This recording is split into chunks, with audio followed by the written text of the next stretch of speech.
problema tiene tres partes fundamentales, que obedecen a ¿qué? A las tres líneas, que yo creo que llegué a mencionarlas en la última clase, ¿no? Las tres líneas en que, en mi opinión, hay que dividir el pensamiento que va del siglo XVIII al siglo XXI, que es, yo arranco del siglo XVIII como horizonte, ¿por qué? Porque ahí es donde se produce una ruptura radical, ¿no? Que genera una manera de pensar totalmente opuesta a la tradición. ¿Se entiende? Lo cual, desde mi punto de vista, es profundamente negativo, ¿no? Ya se lo busco, Totalmente opuesto a la verdad. Yo dije que esa ruptura del siglo XVIII, que es la iluminista, y para ser más amplios podemos llamarla iluminista romántica, esa ruptura inmanentista, para nombrarla con su nombre propio, ¿no? Es anticristiana y antimetafísica. Si metafísica se entiende en el sentido clásico.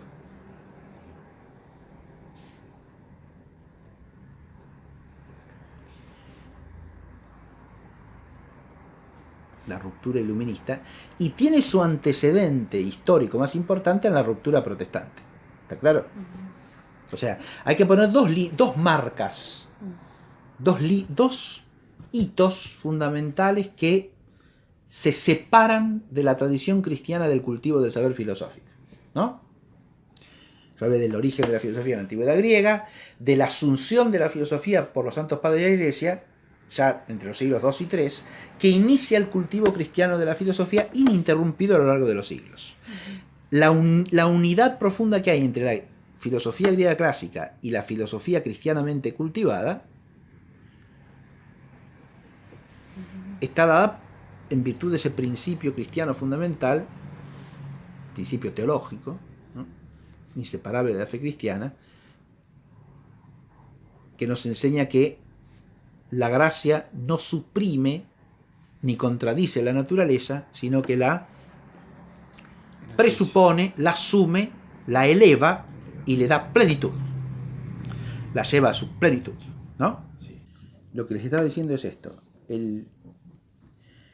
Esa doble ruptura genera una nueva manera de pensar, que en mi opinión no debe llamarse filosofía. Llamarla filosofía es caer en un equívoco, y en un equívoco que induce a errores enormes, porque es un modo de pensar no solo antifilosófico de la filosofía, sino antifilosófico. Y ahí está, ahí lo tiene el problema, ¿no? Sí. Y ahí está la cuestión de los modos de pensar, que esta no la voy a desarrollar hoy, si la dejo para la próxima, ¿no?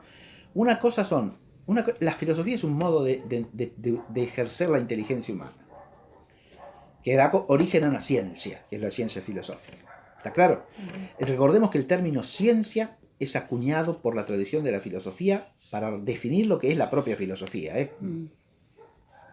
De modo que ya la oposición entre filosofía y ciencia es, desde el vamos, opuesta a la tradición clásica de la filosofía. Episteme, claro. ¿Está claro lo que digo? Si hablamos de episteme, hablamos de la filosofía principalmente, y por excelencia de la metafísica, que es la episteme primera, la prote-episteme.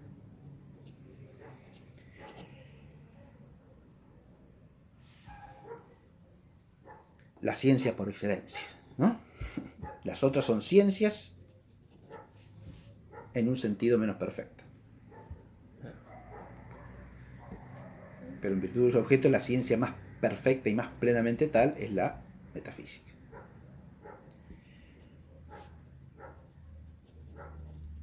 Ya cuando se empieza a aceptar esa idea de que la ciencia es una cosa, la filosofía es otra cosa, porque modernamente ya ciencia se usa en otro sentido, ya caemos en una trampa. Sí, entraste en el tablero de juego de... Exacto, caemos en una trampa porque estamos cediendo la posición al enemigo, así de sencillo. Sí, ¿Está claro? Es decir, estamos cayendo en el error del adversario. Por buena intención que se tenga, me parece que es una equivocación completa esa. Pero además, ¿por qué no se lo debe llamar filosofía? Porque es algo no solamente esencialmente distinto de la filosofía, sino opuesto a la filosofía. Pues hay maneras de pensar no filosóficas que son compatibles con la filosofía y hasta necesariamente complementarias con ella. ¿Está claro? más que maneras de pensar, yo diría formas de conocimiento, que no son la filosofía, no son ciencia, al modo de la filosofía, son otra cosa, pero no son incompatibles con la filosofía. ¿Qué ¿Está cosa? claro? Esos otros modos de pensar u otros saberes.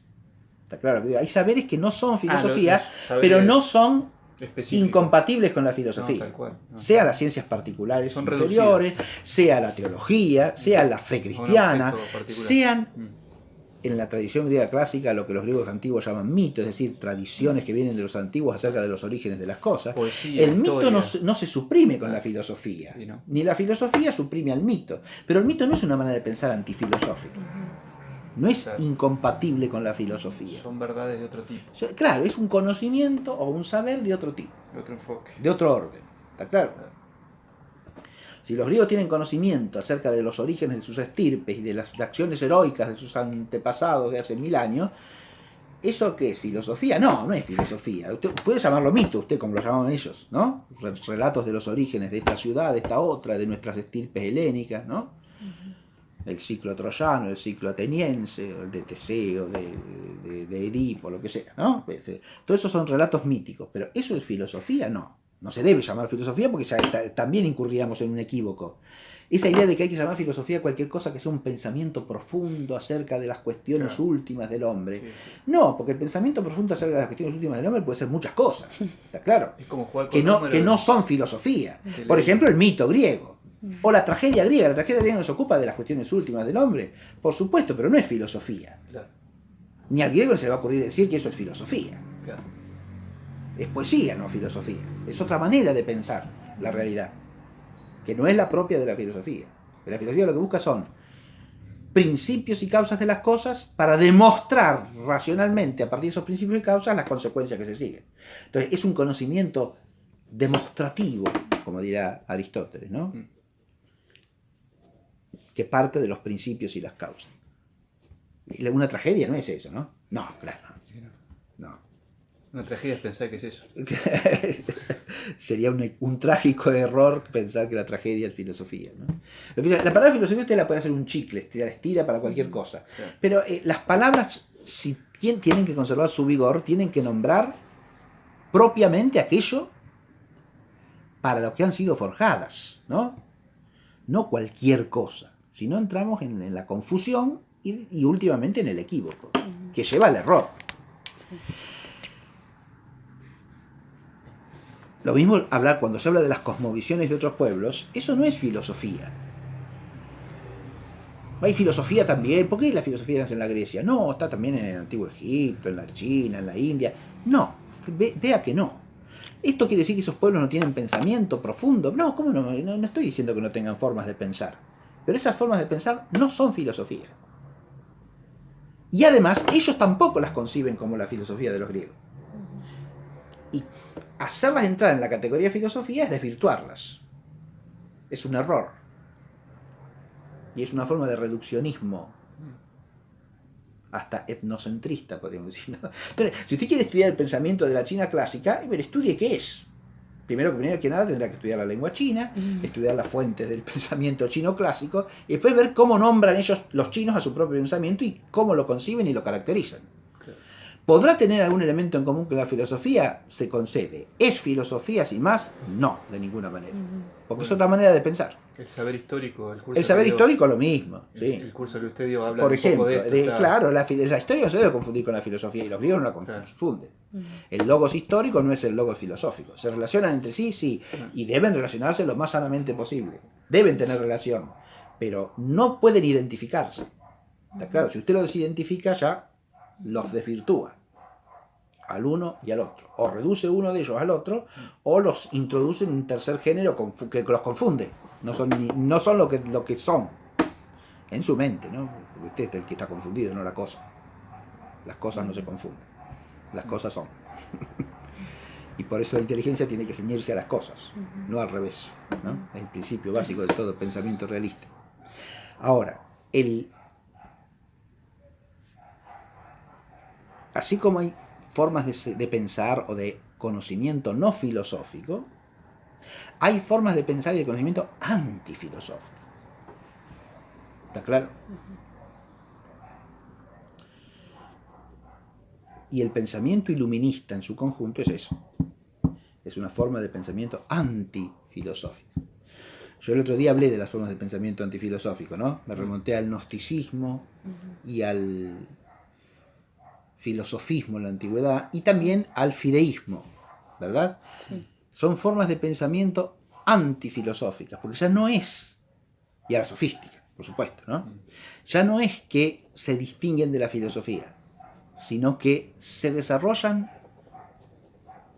para oponerse a la filosofía y negarla. Fíjense que las formas de pensamiento antifilosófica, por lo menos explícitas, presuponen la existencia de la filosofía, ¿no? Puede haber formas de pensamiento que sean en germen antifilosóficas, ¿no? Como se puede plantear, supóngase, de la cosmovisión propia de la tradición del hinduismo. La tradición de la India tiene elementos de cosmovisión que no solo son distintos de la filosofía, sino que son antifilosóficos, o sea, impiden el desarrollo de la filosofía. En el hinduismo. En el hinduismo, sí. Por ejemplo, en la cosmovisión hindú, la realidad captable por la experiencia se entiende primariamente como maya. Ese término sánscrito se correlaciona con el concepto básicamente de apariencia ilusoria, engañosa. Y es una visión totalmente opuesta a la visión griega, que a lo dado en la experiencia lo llama phainommenon. Phainommenon quiere decir lo que resplandece, lo que manifiesta como luz aquello de donde brota. Fíjense que es un concepto totalmente distinto, Sí, ¿no? sí.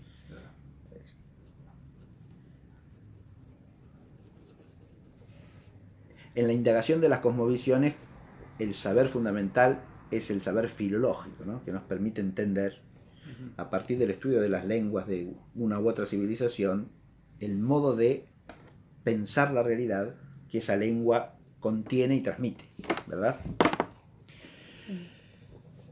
Pero si usted entiende que las cosas de la experiencia son una especie de ilusión engañosa de la que tiene que desprenderse, se acabó la filosofía. ¿Está claro?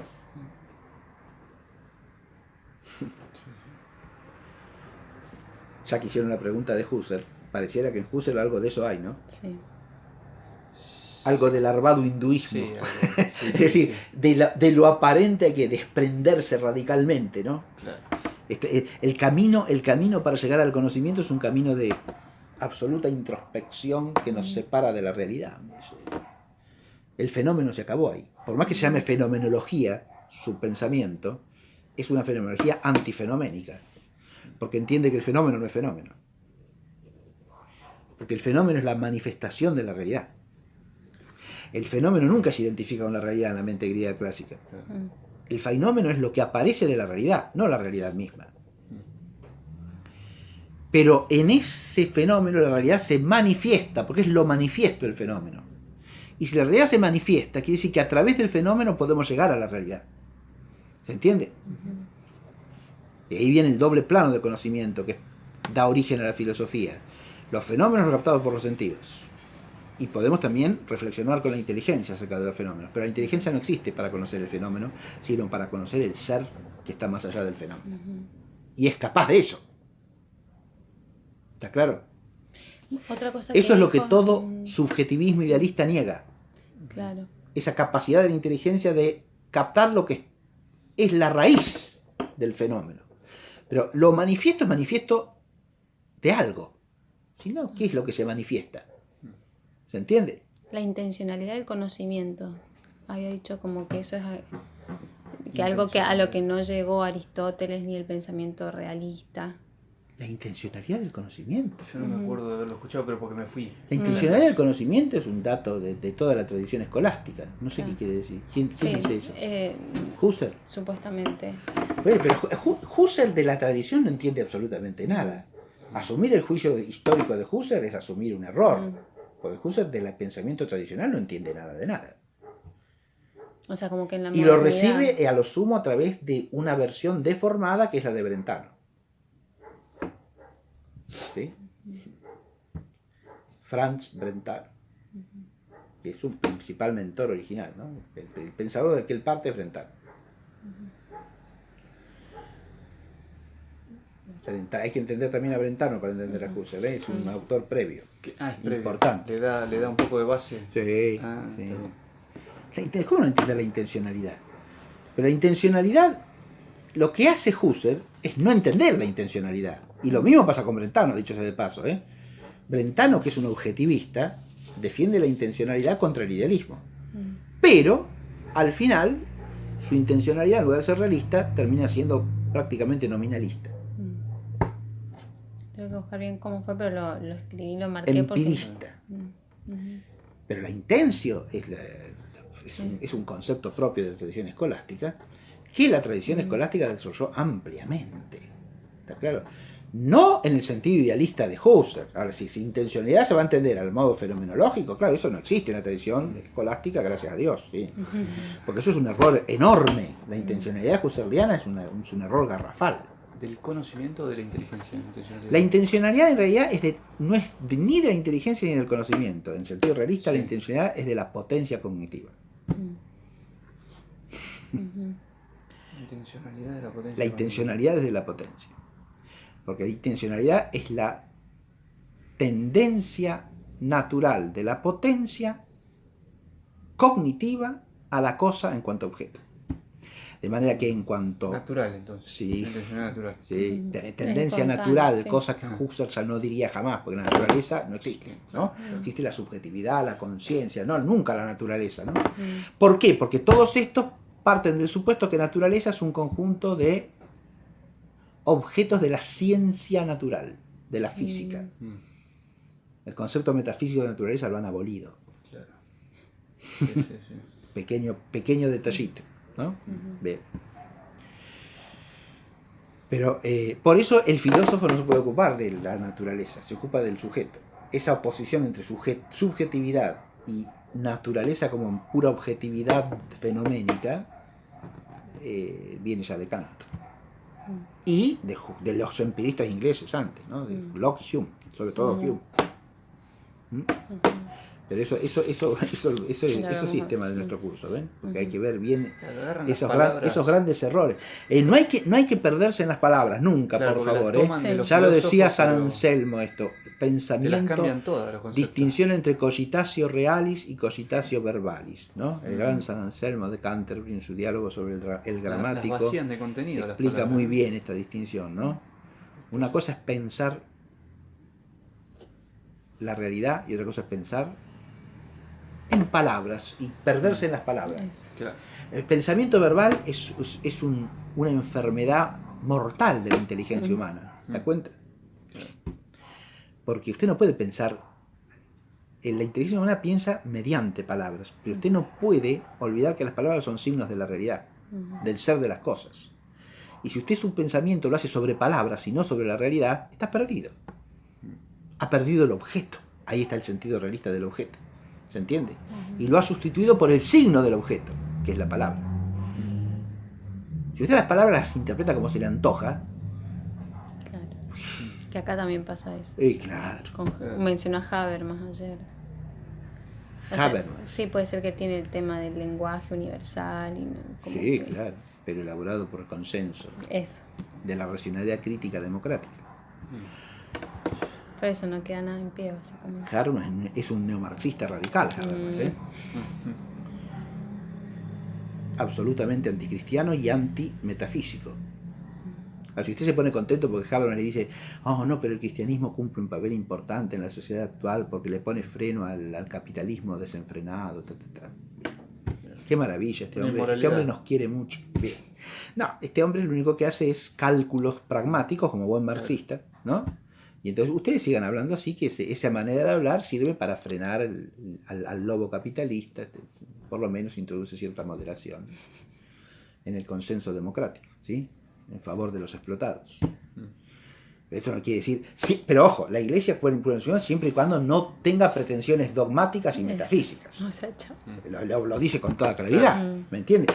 Siempre y cuando los cristianos no tengan la pretensión de volver a algo ya superado, como es el pensamiento dogmático y metafísico, ¿no? Entonces sí pueden participar del diálogo democrático, ¿me entiendes?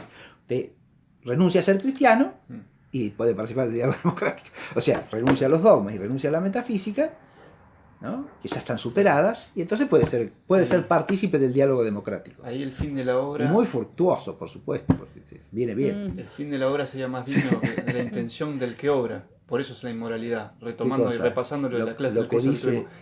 claro, este pensamiento de decir, perseguimos es puro pragmatismo, claro, pero en la fe para una cuestión pragmática. En la mentalidad marxista es coherente eso. ¿Sí? Obviamente, si el objeto de la fe no existe para él, si es un materialista, ¿qué le va a pedir usted? El problema está de nuestro lado. Yo a él lo dejo en paz, si usted quiere, criticándolo como lo que es, portador de un error satánico, como es el marxismo. Es reelaborado, todo lo que usted quiera, sigue siendo marxismo. Es neomarxista. No, es neomarxista, no es marxista. ¿Y qué decir neomarxista, mijo? Es un marxista renovado. Es una nueva forma de marxismo. Y bueno, ¿y qué me quiere decir con que es neomarxista? ¿Que dejó de ser marxista? No, claro que no. Si su manera de pensar es dialéctica, es crítica en el sentido marxista, es pragmática en el sentido marxista, y no admite más verdad que la que se obtiene por consenso racional crítico democrático. Que la verdad es un consenso. Listo, chao, se acabó. ¿Qué otra cosa tiene que decir para mostrarle que sigue siendo marxista? Si le está diciendo que la verdad es una construcción de la praxis humana, y eso no es marxismo. Es la médula del marxismo eso. Es el corazón del marxismo. Se hacen juicios a veces de una superficialidad que es estremecedora para mí, ¿no? Yo no entiendo. Usted me va a decir que Habermas es una maravilla, porque sí, no sé con qué signo. Porque es un marxista dialogante, abierto. O sea, es como que el marxismo ha llegado a extenderse mucho, ¿no? Por supuesto, sí, está extendidísimo hoy día. ¿Qué duda cabe? Sí. Otra ligereza de pensar que el marxismo desapareció porque cayó la Unión Soviética, es una tontería monumental. Empezando por el hecho de que Rusia sigue siendo un país básicamente marxista en muchas cosas, aún institucionalmente. Que haya caído la Unión Soviética es cierto, pero sigue teniendo instituciones, la República Federativa Rusa, que son claramente de origen marxista y de fundamento marxista, ¿no? El funcionamiento de la escuela pública, el funcionamiento del ejército ruso, de los servicios de inteligencia, ni hablemos. Bueno, todo eso sigue intacto, ¿eh? O mejor dicho, reconstruido. Sobre todo por este actual Putin, al que algunos consideran casi Yo ya no. En algún momento me parecía una especie de parecía benévolo, pero no. De príncipe cristiano, lo cual unido con los chinos. Se parece mucho a Napoleón este, ¿eh? Eso que yo decía de Napoleón hace un rato, de que según con quién tratar adoptaba una actitud religiosa u otra. Eso Putin también lo hace, ¿sí? Bueno, yo sé que a usted no le gusta... Aparece como si fuese el ortodoxo por un lado, va a observar la Pascua, pero después va a la sinagoga, se pone el kipá y dice que el judaísmo es lo mejor del mundo, después va deja construir en Moscú la mezquita más grande de Europa. Es decir, es un camaleón, porque es un pragmático, y de nuevo eso es marxista, ¿me entiendes? Eso. Es un pragmático del poder. Y es lo que sí es un nacionalista ruso, pero el nacionalismo ruso no es el cristianismo ruso, discúlpeseme, ¿no? Lo que pasa es que el cristianismo ruso, a partir de cierta época, se hace viciosamente nacionalista, ¿no? Sobre todo a partir del siglo XVI, cuando el patriarca de Moscú se autoproclama patriarca, empecemos por ahí, no ha sido nunca patriarca, porque el patriarca de las iglesias rusas era el metropolitano de Kiev, porque es la sede más antigua de toda Rusia. ¿Entiendes? Ahí viene la disputa entre los ucranianos y los rusos ya en el plano religioso, ¿me entiendes? Es un problema que ya entre el siglo XV y el XVI se hace muy grave, porque el metropolita de Kiev ve que el obispo de Moscú quiere usurpar el primado de la iglesia rusa. Empiezan por proclamarse patriarcas, o sea, subir de categoría, ¿no? como hacen los obispos de Constantinopla cuando la capital del Imperio Romano se traslada a Constantinopla, en el siglo IV, ¿no? Hasta ahí había obispo en Constantinopla, que en Bizancio, que era una pequeña aldea, ¿no? Una sede episcopal menor, pero claro, como ahora pasa a ser la capital del imperio, el obispo de Constantinopla pretende ser patriarca. Ahí empieza la crisis ahí, en primera es con los otros patriarcas de lengua griega, ¿no? El de Alejandría, el de Antioquía, que se ven usurpados en su función patriarcal por el de Constantinopla. Pero después quiere ser patriarca ecuménico. Bueno, lo mismo pasa con el de Moscú, digamos así, ¿no? Pero con la diferencia esta, el de Moscú lo hace por una especie de nacional, une esa pretensión eclesiástica desmesurada a, que tiene nada más que raíces políticos militares, no auténticamente eclesiásticas, ¿se entiende? Porque el primado de la iglesia rusa era el metropolitano de Kiev, ¿no? El obispo de Kiev, arzobispo, para llamarlo a la latina, el metropolita, dicen eso. Pero el patriarca de Moscú, ¿a qué se liga? Y al zar, porque los príncipes de Moscú se autoproclaman herederos del título imperial que ha caído en Bizancio, ¿no? Ahora nosotros somos los nuevos Césares. El imperio que pasó de Roma a Constantinopla, ahora de Constantinopla ha pasado a Moscú. O sea que el príncipe de Moscú es el emperador de los cristianos.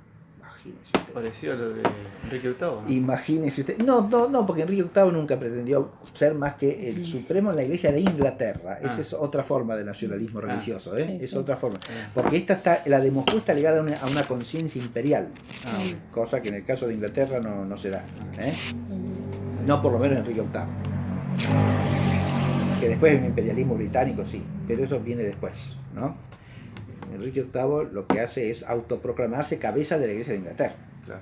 Ahí también empieza, ese es otro tipo de nacionalismo religioso extremo, ¿ves? Porque se identifica la nación con la iglesia con la nación.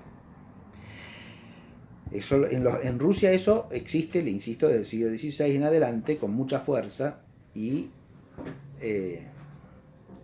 tiene sus problemas enormes, ¿no? Porque lleva una especie de,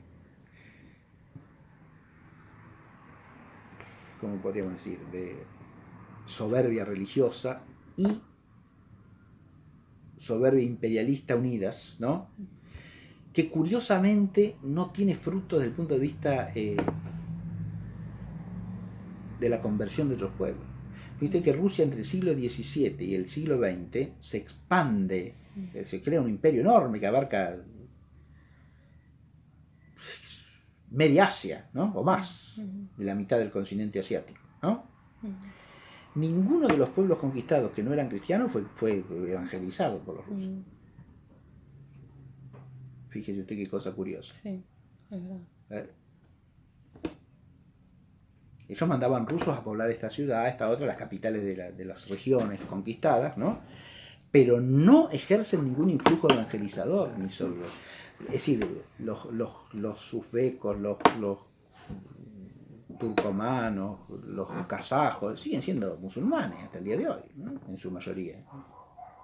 O paganos, en el caso de los pobladores de la Siberia. No hay cristianización, ¿no? Eso es un síntoma, creo yo, de que hay un problema ahí, ¿no? Sí. Porque la fe cristiana es naturalmente evangelizadora, ¿no? Cuando es sana y es auténtica. Lo mismo pasa en el Imperio Británico, ¿eh? El Imperio Británico abarcaba medio mundo. ¿Qué tarea evangelizadora hizo? Muy poca. En algunas regiones tuvo más influjo evangelizador. Por ejemplo, en el África tuvo cierto influjo, pero en algunas regiones de África.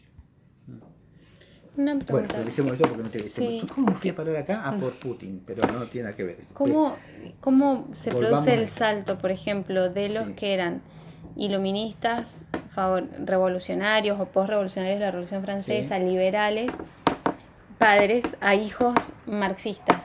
¿Cómo que son...? Bueno, pero es que, a ver, para eso yo creo que...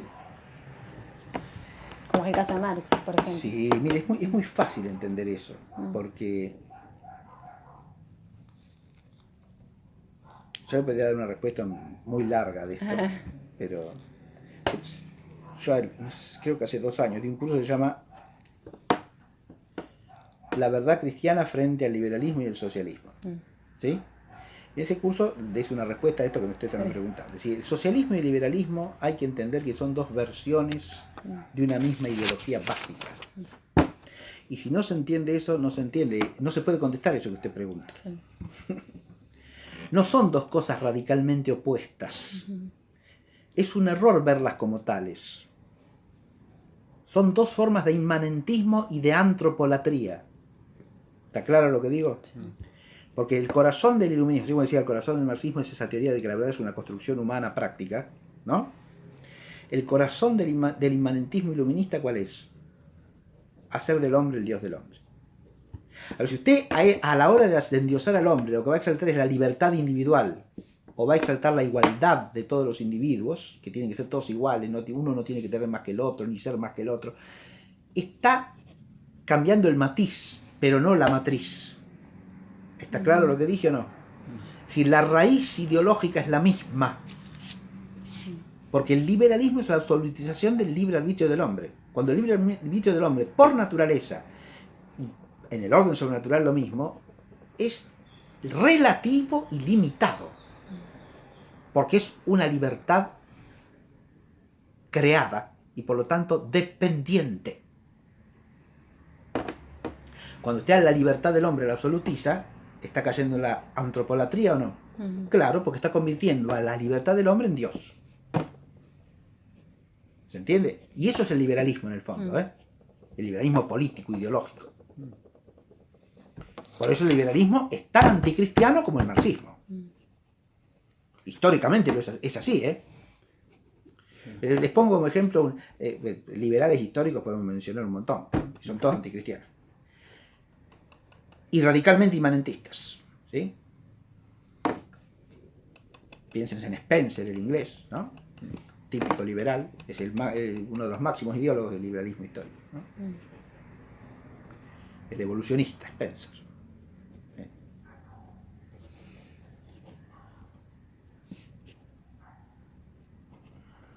Esto de Hegel, de que la historia es la conciencia de libertad.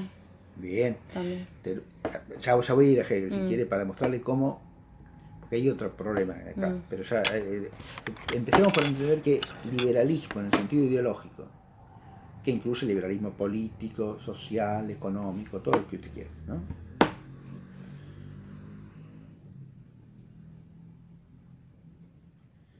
El liberalismo implica siempre la absolutización de la libertad humana. No hay nada por encima de la libertad humana.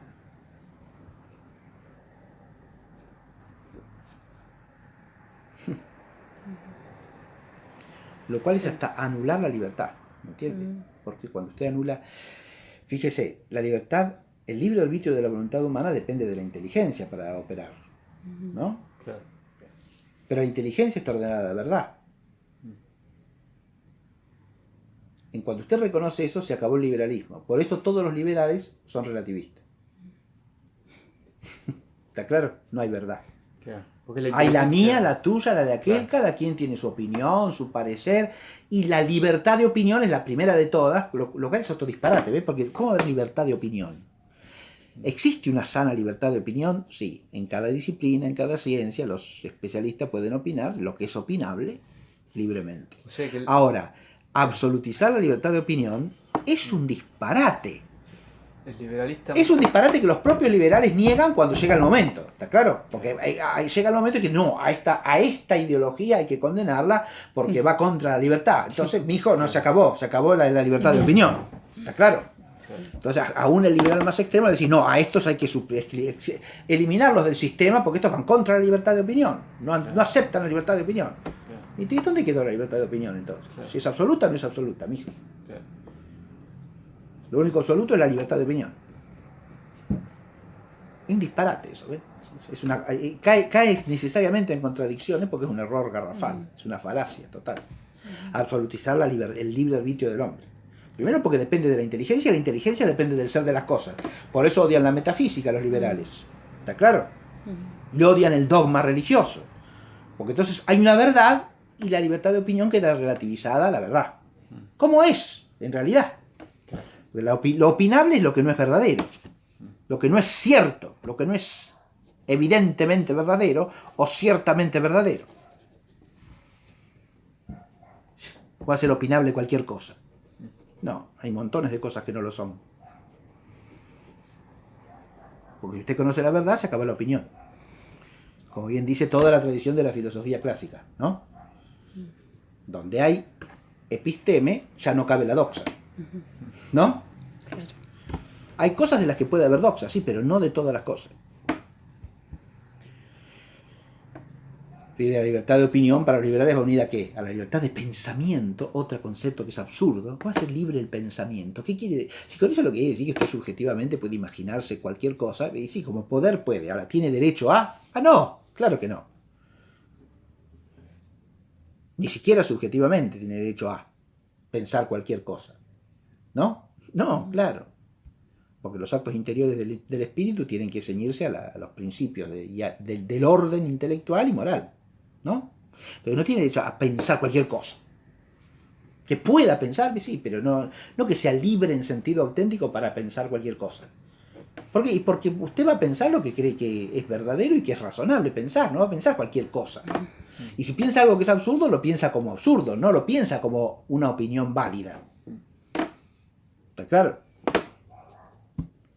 Nadie piensa cualquier cosa en realidad. Y ellos tampoco. No piensan cualquier cosa.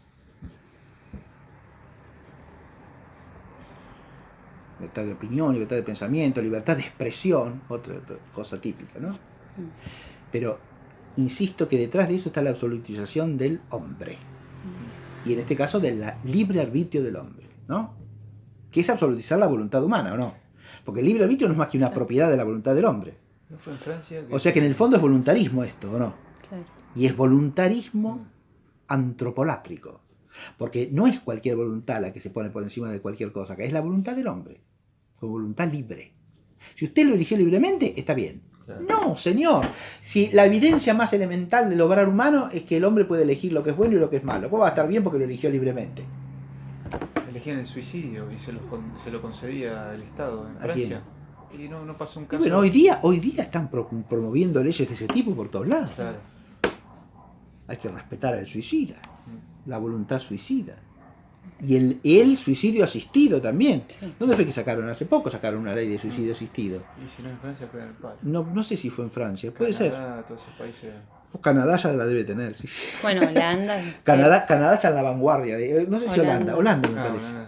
Holanda. Hace rato. Pero ahora creo que para los niños. Puede ser. Eutanasia para niños. Puede ser. Pues ya tenía, me parece. Para los menores de edad. Puede ser, Natalia, sí, es posible. Sí.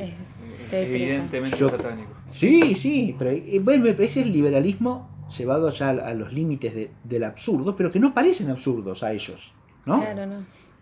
Y fíjese si eso no es estado totalitario. ¿Se da cuenta? Se pisotea todo el orden natural, toda la ley de Dios, el sentido común, porque la ley la establece el Estado, punto. ¿Es totalitario o no es totalitario eso? Pero claro que sí. Es el totalitarismo liberal, pero es totalitarismo. Basta que haya una mayoría en la Cámara, ¿o no? Sí. Demoniocracia. Claro. Pero usted, una vez que el error está establecido como norma, y encima se lo llama ley, cosa que no es, ¿no? Ni puede ser, porque es un precepto injusto,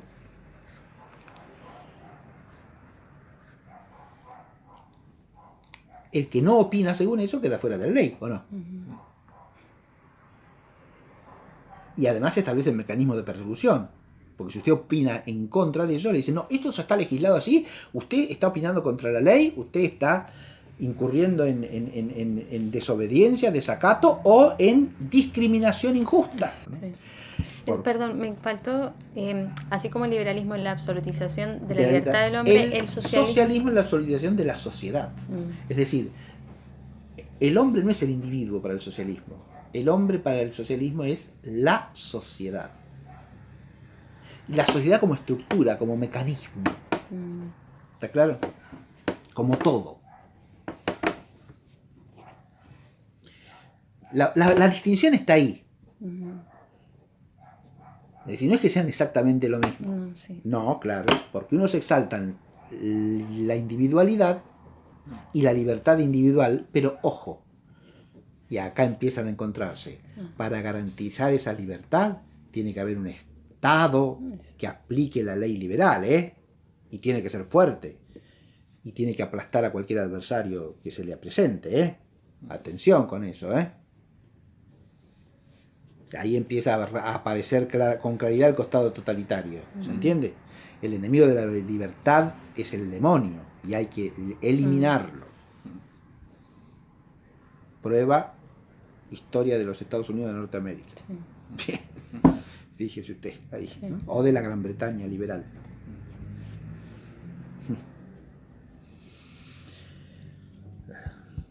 La causa. Sí, es la causa de la libertad. Ellos son los salvadores del mundo. Causa con mayúscula. Son los salvadores del mundo. Porque es ese concepto que sostenía los norteamericanos en el siglo XIX, ¿no? La nación americana es el mesías político de la humanidad.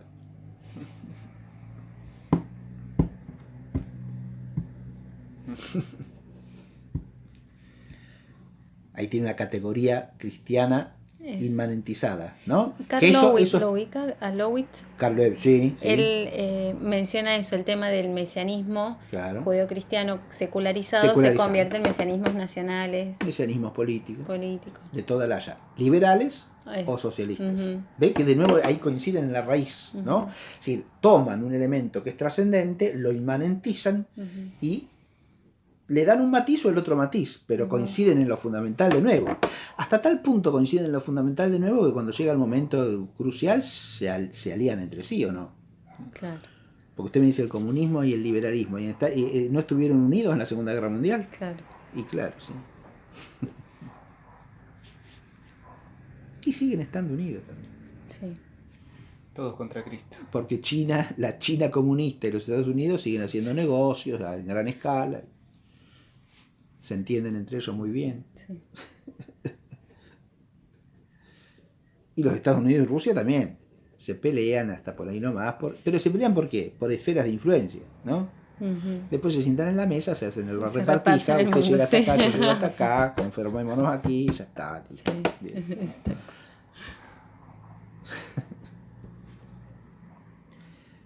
Sí, es así.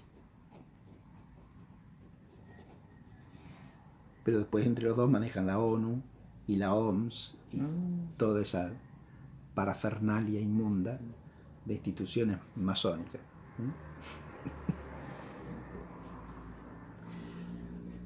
La masonería circula indistintamente entre liberales y comunistas, por otra parte. Y los arenga. Sí, los organiza, más que arengarlos. Sí. Claro. ¿Y por qué? Porque tienen la misma matriz de pensamiento. Se da cuenta que es la absolutización. Es decir, así como la sociedad se salva a sí misma, o el hombre se salva a sí mismo por el ejercicio de la máxima libertad individual, ese sería el liberalismo, ¿no? Para el socialismo el hombre se salva a sí mismo cambiando la estructura de la sociedad. Los jacobinos. ¿Está claro? Bien ahí, ¿no? Los jacobinos son una cierta facción dentro de lo que eran en la Revolución Francesa el ala republicana, ¿no?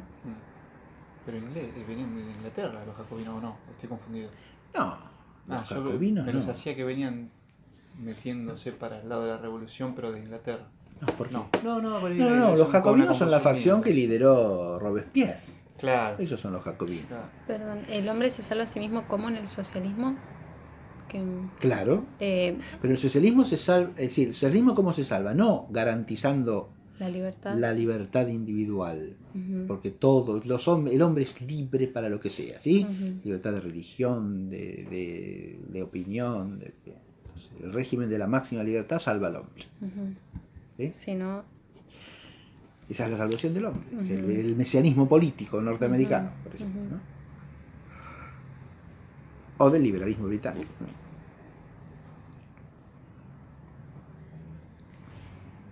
En el marxismo sería... En el socialismo, no digo en el marxismo, porque hay distintos tipos de socialismo. Socialismo es más amplio que marxismo. El marxismo es una forma de socialismo. ¿Sí? Eso hace nuestro tema, porque el pensamiento socialista es parte del pensamiento inmanentista del siglo XIX hasta el día de hoy, ¿no? Es interesante conocer todas las variedades de socialismo, ¿no? Entre los siglos XVIII y XXI, ese tema queda enfocado, en mi opinión, con claridad. Porque si usted habla de liberalismo o habla de socialismo, habla de variantes del pensamiento inmanentista. ¿Está claro? Entonces, lo que yo quiero que quede claro en la clase de hoy es la idea siguiente. Entre el siglo XVIII y la actualidad hay 3 líneas de pensamiento que el que hace historia de la filosofía tiene que tener en cuenta.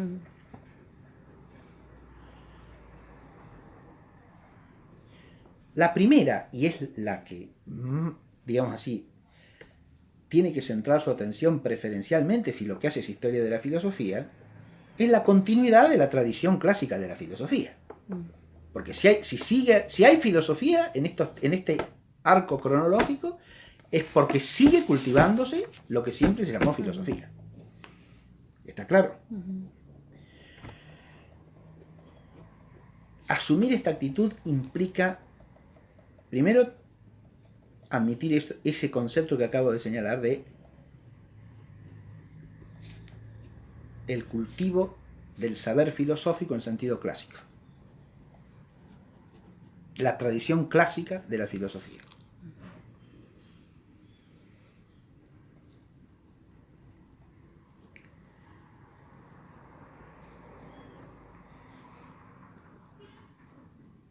Dije que eso surge en la antigüedad griega, ¿no?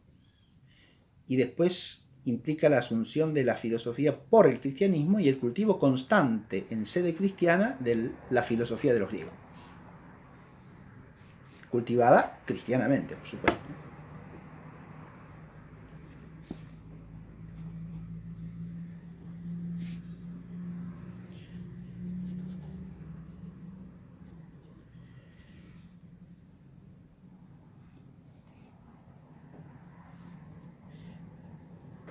A través de la tradición patrística, luego de la tradición bizantina y escolástica, ¿no?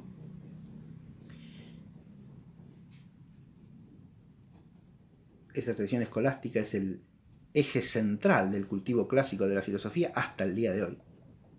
Y después surgen también en el ámbito de la cristiandad otros modos de cultivar la filosofía, pero dentro de la concepción clásica, ¿no? Modos más, los que podemos encuadrar más bien dentro de lo que podríamos llamar humanismos, ¿sí? Que no son cristianos, no son escolásticas, pero son un cultivo cristiano de la filosofía.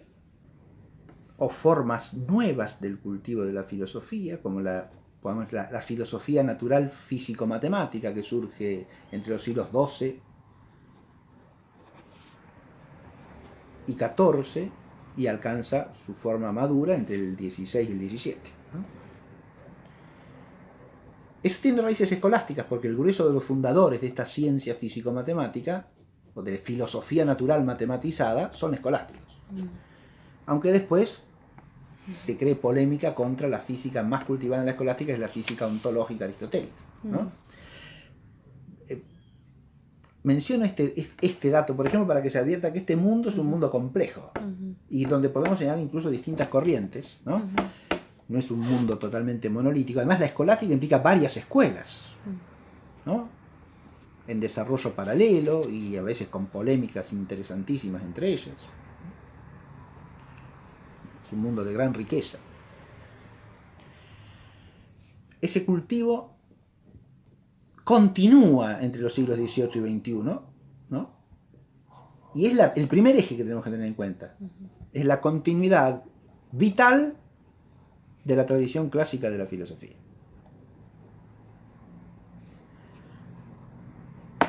Porque aquí hay que tener en cuenta lo siguiente: cuando surge el iluminismo en el siglo XVIII, ¿quiere decir que el mundo se hace iluminista? No, señor.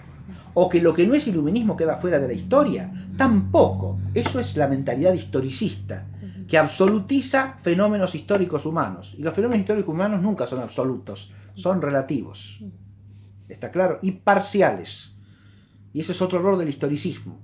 Cortar la historia en edades, absolutizar fenómenos parciales para convertirlos en lo esencial de una edad histórica. Todo eso son enfoques distorsionantes del conocimiento riguroso, sobrio, equilibrado de la realidad histórica. Y esta consideración que se aplica a la historia en general se aplica también a la historia de la filosofía.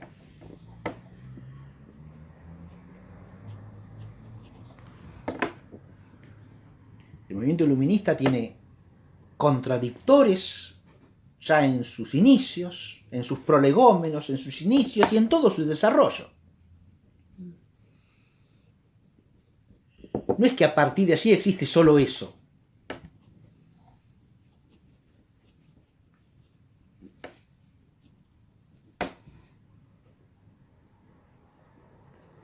Esto es lo primero que el historiador de estos siglos tiene que mostrar. La continuidad del pensamiento clásico entre los siglos XVIII y XXI. ¿Y quién sería, por ejemplo, un exponente? Continuidad que abarca, primero, el desarrollo continuo de las antiguas escuelas que venían de la escolástica. No, Suárez se queda en el periodo anterior porque Suárez es del siglo XVI-XVII, ¿sí? Fines del XVI, principios del XVII. O sea que no cae bajo nuestro periodo de estudio, porque Suárez vive en el mundo de la cristiandad. Ojo, una cristiandad ya fracturada en catolicismo y protestantismo. ¿Sí? Ahí, si quisiera hacer una época propia, Suárez pertenece a la historia del pensamiento filosófico en la cristiandad occidental religiosamente fracturada, ¿no? Y él es uno de los principales continuadores del cultivo católico de la filosofía, ¿no? Porque el mundo protestante tiene una historia peculiar respecto de la filosofía, que ya lo decíamos el otro día, ¿no? Porque viene esa ambigüedad del fideísmo y de la necesidad de darle a la presunta fe algún contenido objetivo, y que aboliendo toda metafísica y toda teología auténtica es imposible, ¿no? Pero de esa ambigüedad del protestantismo vendrá cierto cultivo también en el ámbito protestante de la filosofía, pero con graves dificultades, con la constante oposición del fideísmo que está en la raíz del protestantismo. Parvus error en principio, magno sin fin. Claro, así es. El error protestante, pero el error protestante es magno ya desde su origen, nunca fue parvus, porque Lutero lo desarrolla en toda su majestad al error, digamos así, ¿no? Lo que pasa es que ahí pasa al revés, más bien. Algunos protestantes posteriores, al menos parcialmente, vuelven sus pasos hacia ciertos aspectos de verdad que Lutero había rechazado olímpicamente, ¿no? ¿Me entiendes lo que le digo? En realidad, pero sí es cierto que la frase que usted aplica, el otro día yo lo expliqué eso. Las herejías de Lutero y de Calvino son mucho más destructivas de lo que ellos pretenden. Es decir, van mucho más allá de la intención directa o inmediata de ellos, ¿no? Porque una vez que usted ha negado el principio fundante de la fe, ¿cuál es el contenido de la fe? El que usted arbitrariamente establece, porque usted se quiere quedar con esto y negar aquello. Y ahí empiezan todo lo que se llama el gran Bossuet, las infinitas variaciones de las sectas protestantes, ¿no? Que no se sabe, nunca sabe usted qué enseña. Claro. Hoy día ya... Miles de... Hoy día ya es una cosa diferentes una... iglesias. No, pero no solo diferentes, dentro de la misma, porque ¿qué enseña la iglesia en Inglaterra hoy día? Y cualquier cosa, mijo. O los luteranos alemanes, ¿qué enseñan? Y dependerá del pastor. Claro. ¿Me entiendes? Podrá tener alguno que sea más o menos católico, piadoso, no, ¿sí? a la luterana, y después podrá tener otro que sea un ideólogo del feminismo radical, qué sé yo, ¿sí? Porque hay pastoras también, ¿no? Sí. Sí, entonces usted tiene cualquier cosa ahí. Claro. ¿Qué enseñan los luteranos de hoy día? Cualquier cosa.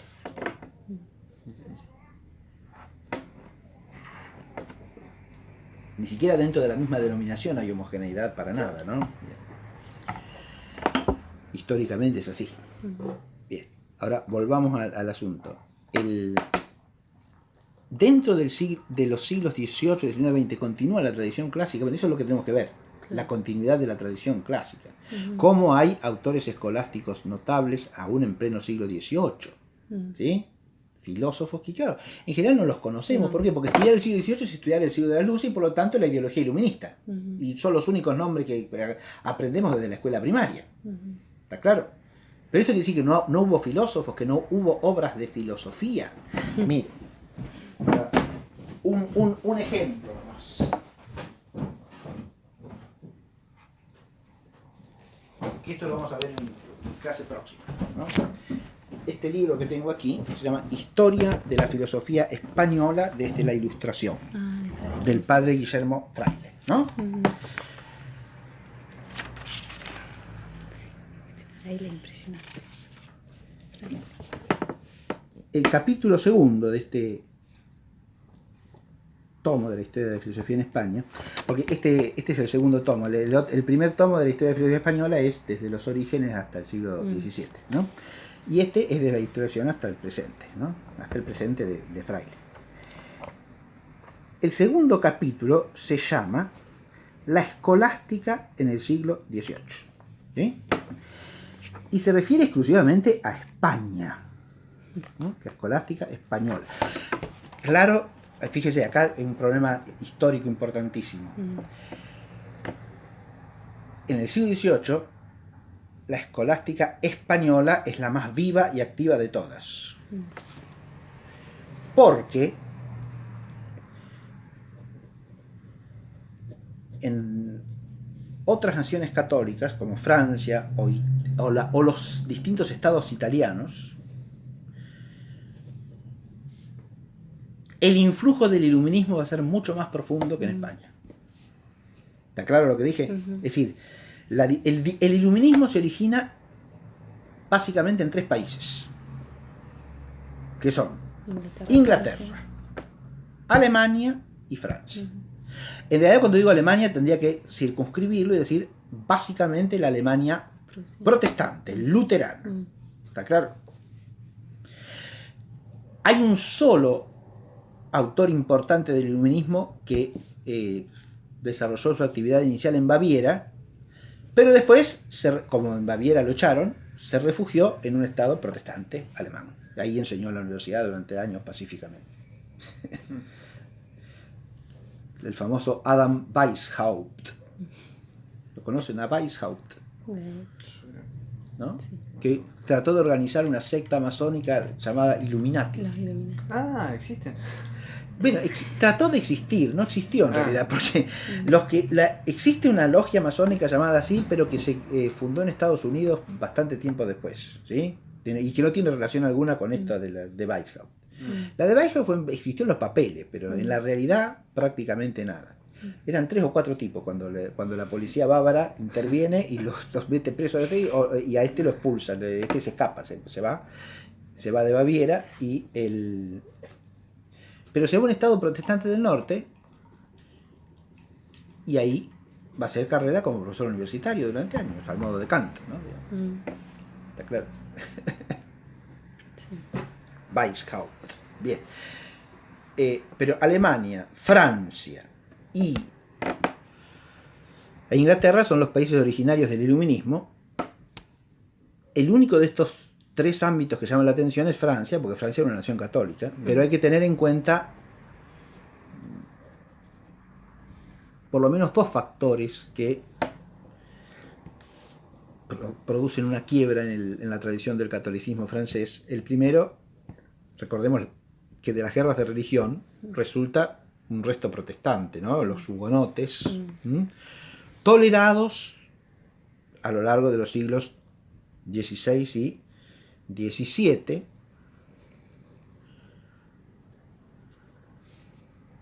recién Luis XIV va a revocar el edicto de Nantes, que promulgó Enrique IV. Pero, más que eso, hay que tener en cuenta el desarrollo de lo que se llamó el jansenismo, una corriente espiritual de inspiración protestante también.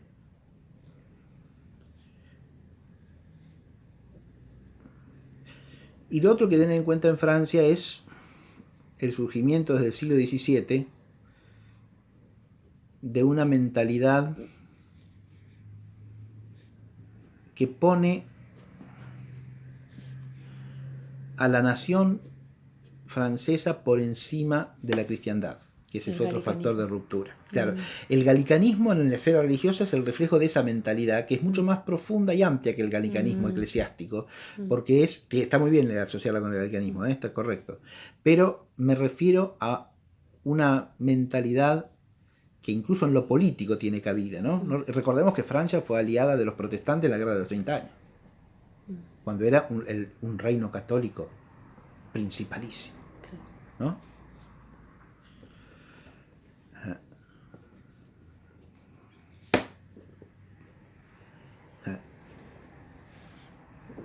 Este es un pequeño problema. Bien, pero son los 3 países originarios. De ahí se va a difundir a los demás, pero con distinto ritmo y con distinto alcance, ¿no? En España va a haber infiltración ilustrada e iluminista, que son 2 términos que hay que distinguir. Después ya explicaré cómo. Pero mucho menor que la que hubo en Italia. En Italia el iluminismo se infiltró mucho más. Pero además recordemos que España, en los 2 siglos previos, 16 y 17, es el bastión máximo del pensamiento escolástico en la cristiandad católica. ¿Está claro? Los más grandes escolásticos de esos 2 siglos que he nombrado, 16 y 17, son españoles, ¿no?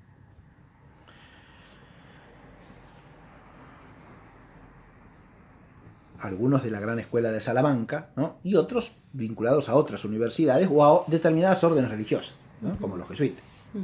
Pero este libro empieza haciendo acá una reseña de la escolástica española en el siglo XVIII, y cuando usted empieza a leer aquí, es impresionante la cantidad de obras, de sumas de filosofía, de tratados de temas filosóficos particulares con los que nos encontramos en la España del siglo XVIII.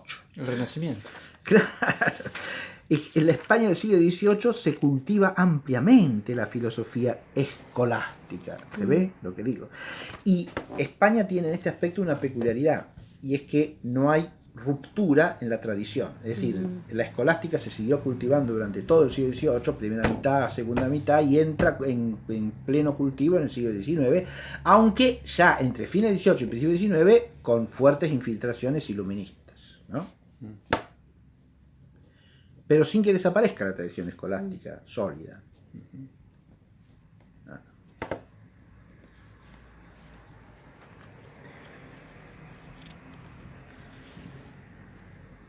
Eso hace posible que ya en la primera mitad del siglo XIX haya pensadores realistas del calibre de un Jaime Balmes, por ejemplo, en España, ¿no?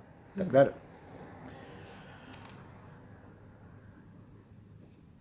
O luego, ya es para la segunda mitad, de Fray Seferino González y Díaz Tuñón, gran filósofo de la escuela tomista, en la España del siglo XIX. ¿Estamos? Pero si usted va al siglo XVIII, se encontrará, claro, nombres sumamente ilustres. ¿Ilustres para quién? Y fíjense que el carácter ilustre se puede juzgar de 2 maneras, ¿no? En sí y en relación a nosotros, como diría Aristóteles, ¿no? Hay gente que es objetivamente ilustre, aunque no tenga fama. Y hay gente que tiene mucha fama, pero no es ilustre. No es ilustre porque no tiene lustre, o sea, no tiene brillo, más bien tiene opacidad y oscuridad. Te voy a decir que Voltaire es ilustre, por ejemplo, no. Voltaire es un ilustre enemigo del hombre, es un ilustre perverso, ¿no? Pero claro, es famoso, famosísimo, ¿no? Ilustre sería un apelativo inadecuado. En cambio, acá hay pensadores realmente ilustres, como por ejemplo los jesuitas de la escuela de Cervera, que realizaron ya en el siglo XVIII una tarea filosófica importantísima en una cosa que después va a demorar mucho tiempo en el resto de Europa, y es concebir que el método escolástico y el método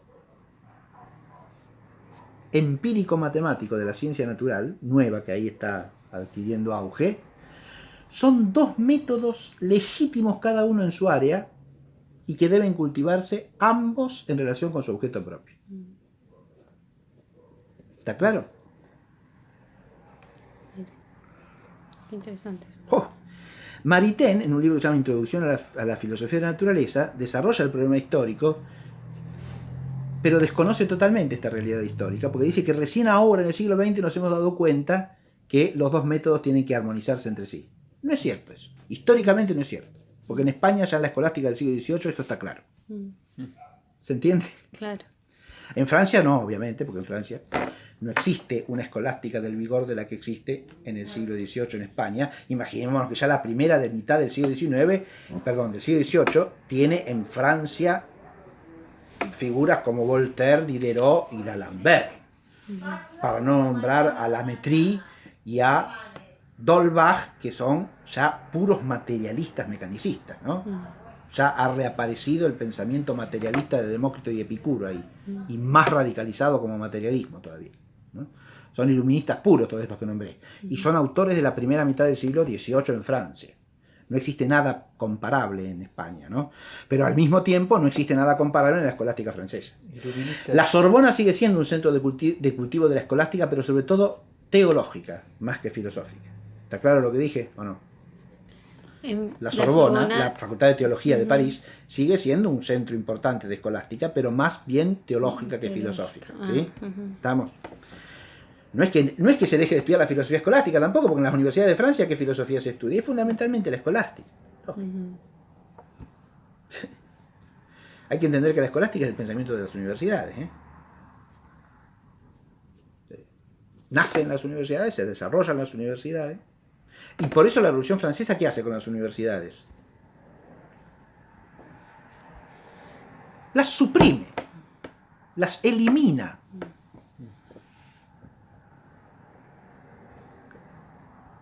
Liberté, égalité, fraternité. Eso significa que desaparezcan las universidades, entre otras cosas. Esta suena glamoroso. Sí. Sí, la gente se emociona cuando oye la Marsellesa, sí. Que es una marcha criminal y asesina, ¿no? Puede ser que en esa época... Y sectaria en extremo. Imagínense que ustedes conocen la letra de la Marsellesa, ¿no? No. Ni el himno nacional, Claudio. Ni el nuestro, digo, yo entero no lo conozco. Bien. No. Pero la Marsellesa dice, entre otras lindezas, primero muestra esa, que también está en la canción patriótica de López y Planes, la apropiación inmanentista de categorías cristianas, como decíamos hace un rato, ¿no? Sí. La Marsellesa dice, Le jour de gloire est arrivé, el día de la gloria ha llegado. Wow. Imagínese usted, la gloria ya no es más la gloria de Cristo, es la gloria de la revolución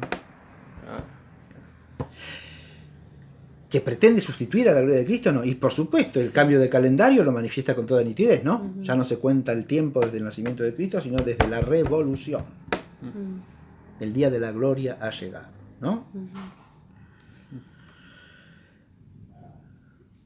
Sean eternos los laureles. Se ha levantado contra nosotros somos el pueblo, por supuesto, la nación, el pueblo, nosotros, que equivalemos a Dios, ¿no? Porque entonces el que levanta contra nosotros es el estandarte sangriento de la tiranía, o sea, cualquiera que está contra nosotros es tirano. ¿Se ve?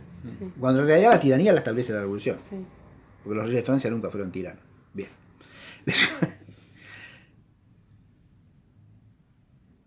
Después viene la sensiblería, ¿no? Nuestros enemigos vienen a matar a nuestras compañeras y a nuestros niños, ¿no? Vienen a asesinar a nuestras mujeres y a nuestros niños. Allá los que mataban así en mansalva eran ellos, ¿sí? No los ejércitos monárquicos de los reinos cristianos, que dirimían la guerra en el campo de batalla, ¿no? Los que hacen matanzas así generales de población, Bolívar y compañía, son los revolucionarios franceses, ¿no? Acá se da en mucha menor escala eso, porque pero también la revolución, en todas, donde se alza la hidra revolucionaria, tiene efectos en ese aspecto moralmente deteriorantes, ¿no? Pero la Vendée en Francia es una verdadera masacre de población civil, ¿no? Pero termina diciendo en el estribillo, marchemos, que una sangre impura riegue nuestro surco. O sea, reguemos con la sangre del enemigo. La sangre del enemigo es sangre impura, ¿se da cuenta? No es racismo, es odio social e ideológico. El enemigo de la revolución es sangre impura. Eso como dice el de Harry Potter, ¿no? Eso. Es sangre impura. Sí. No escatimen sangre gaucho. Está bien, claro, exacto. La sangre impura del enemigo tiene que ser derramada, ¿no? Son los partidarios de la tiranía, los aristócratas. Entonces hay que eliminarlo. Fíjate que la creativa aristócrata lo aplicaban a cualquiera que era enemigo del poder revolucionario, ¿no? Aunque fuese un campesino. Pero era aristócrata porque se adhería al antiguo régimen. Dice que ese tiene sangre impura. Imagínese usted, y eso lo siguen cantando los franceses hasta el día de hoy. Nadie le dice que son violentos, racistas. Y cantan eso como canción nacional. Que una sangre impura riegue a breve, le saque la sed a nuestro surco. Las canciones de cancha quedaron opacadas. Ya no te, empalidecen frente a la marsellesa. Claro. Sí. Parecía tremendo, pero no. Sí, a lo mejor los hooligans cantaban cosas parecidas, pero en general las canciones de cancha no son tan terribles como la marsellesa. No. ¿Qué debe ser? Bien. Y no son detalles esos, son cosas importantísimas, de fondo, porque es lo que identifica a la nación eso. Bien.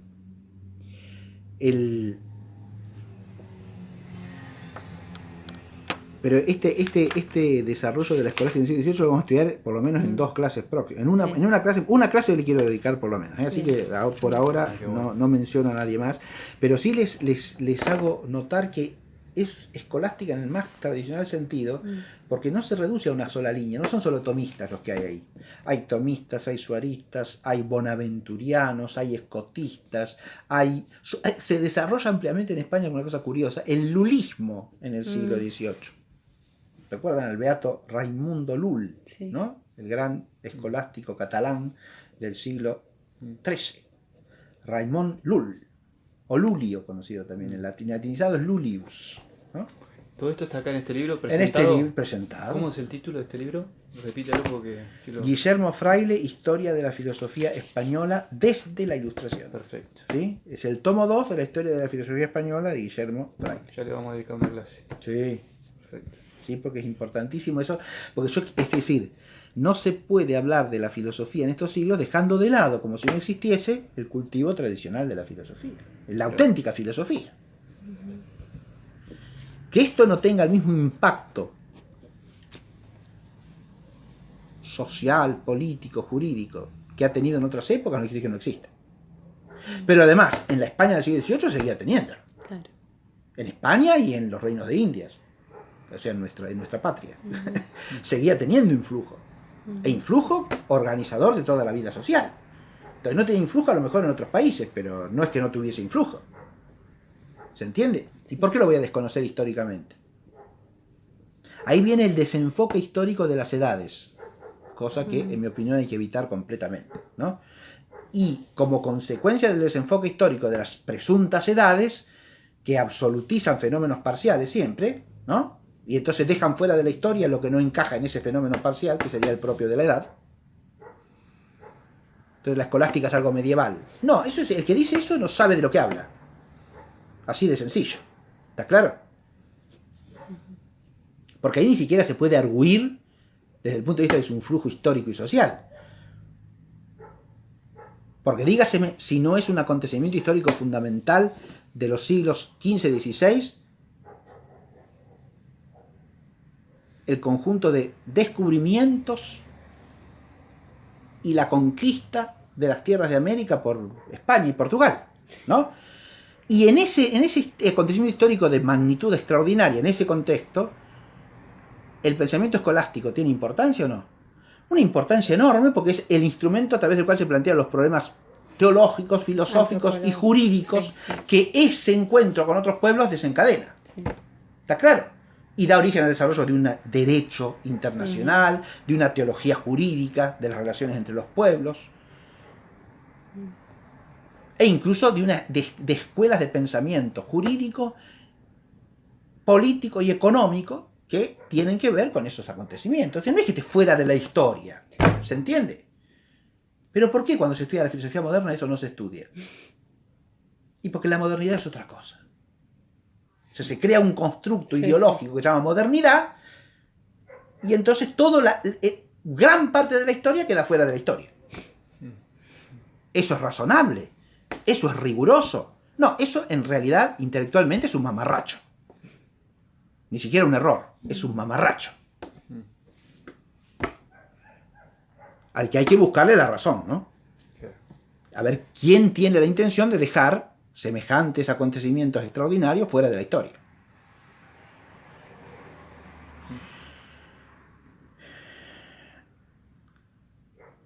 En cuanto ese esquema erróneo y extraviado se acepta, se siguen toda una serie de consecuencias gravísimas, porque el error da consecuencias también, ¿no? Como la verdad. Pero además de eso, la aplicación de ese esquema vicioso de las edades a la filosofía lleva a hablar de la filosofía tal o la filosofía cual. Entonces está la filosofía medieval, después está la filosofía moderna y después vendrá la filosofía contemporánea. Entonces la filosofía viene a ser un mutante histórico. ¿Está claro?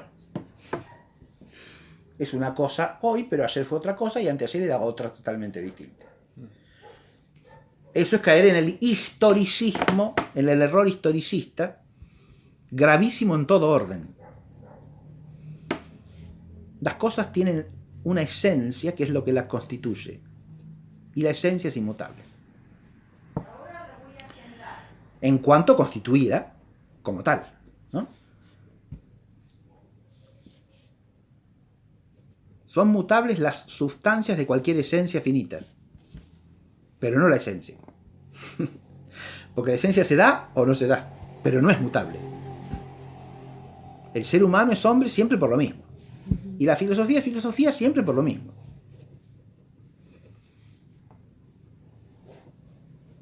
No es un mutante. Pero la filosofía era una cosa en aquella época, pero ahora ya no es eso, es otra cosa.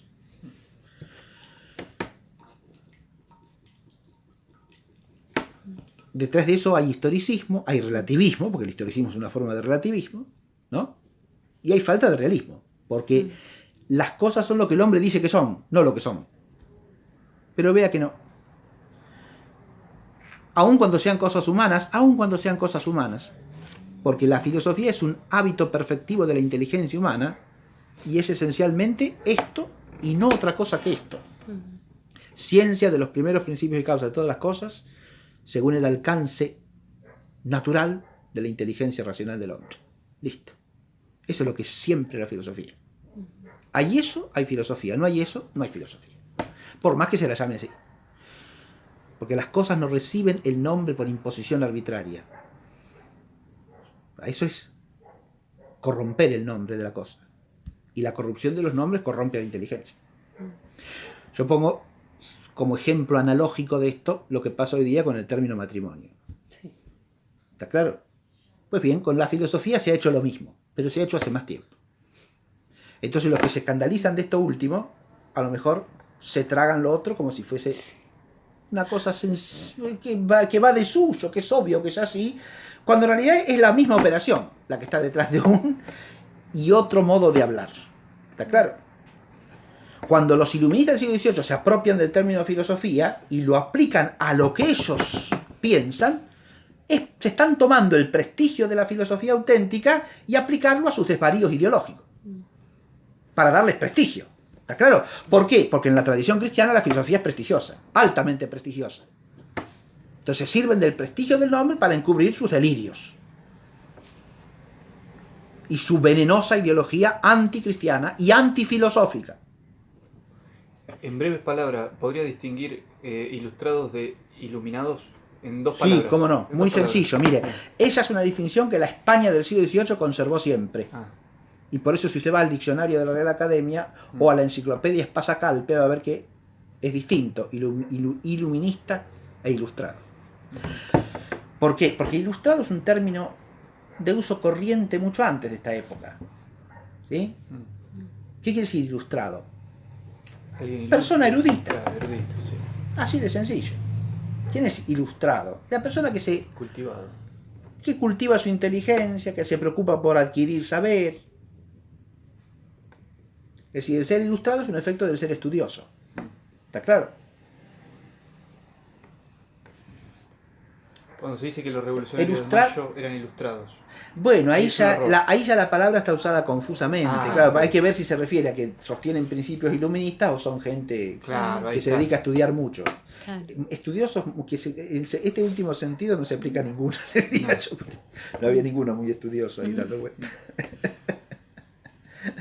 Algún curioso podría haber a lo sumo, pero no es lo mismo que estudioso. Sí.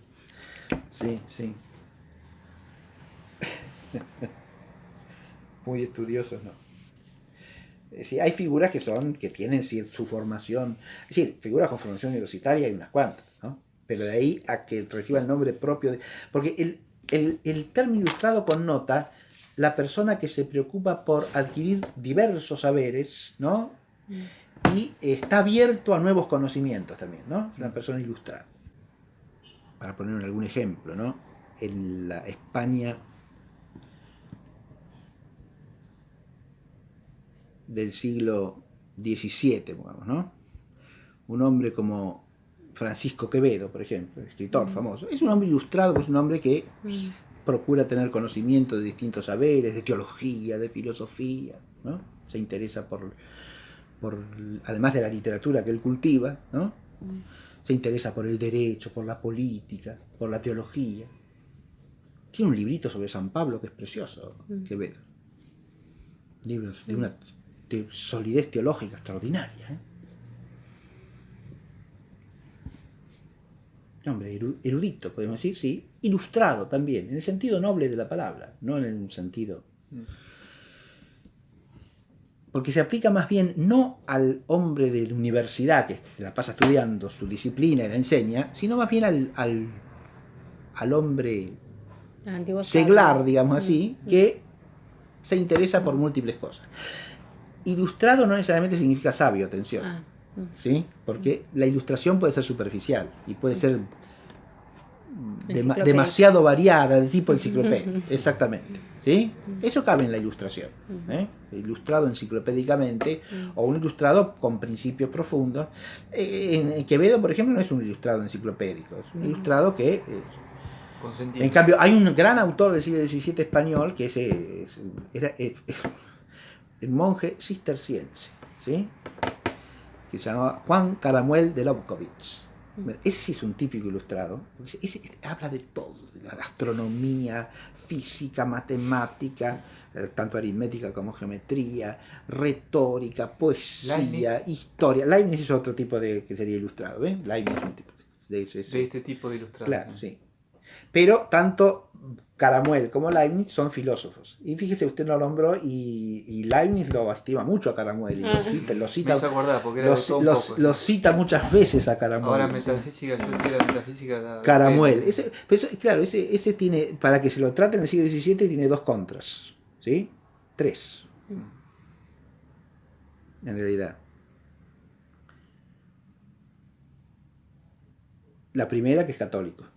La segunda, que es español. La tercera, que es un monje. Entonces, imagínese usted que cómo lo va a estudiar usted en la filosofía moderna.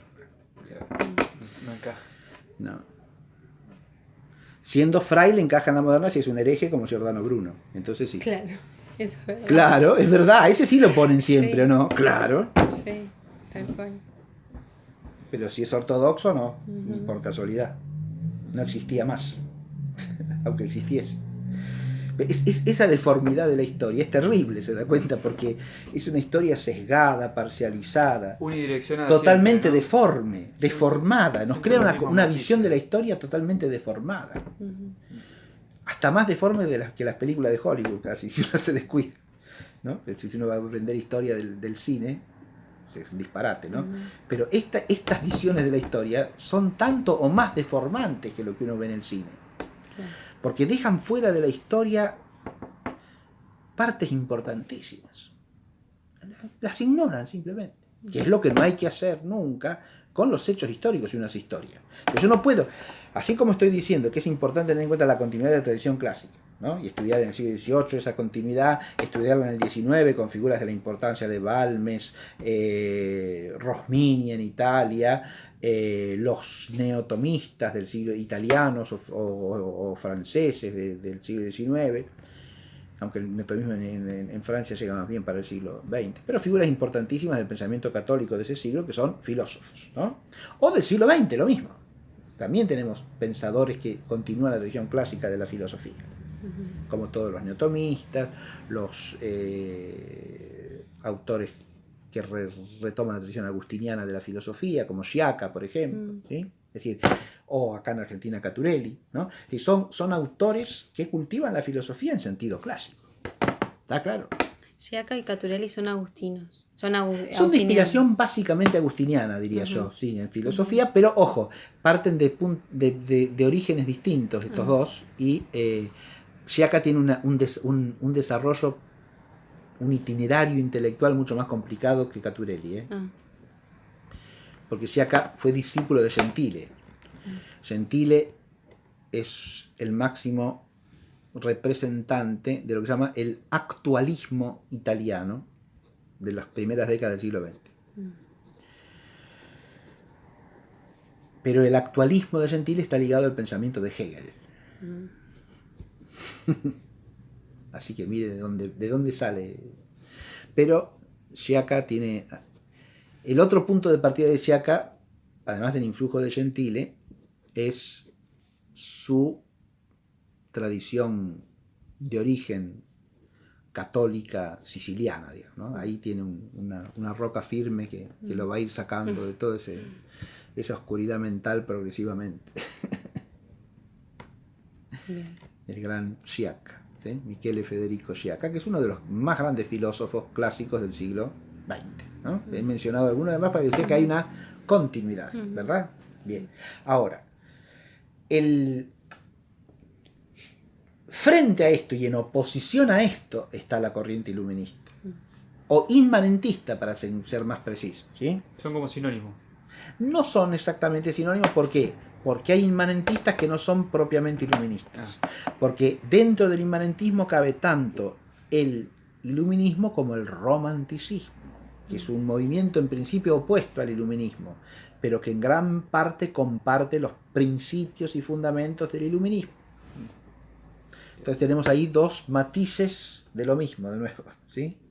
La variante iluminista, la variante romántica del pensamiento inmanentista, que se contraponen en general como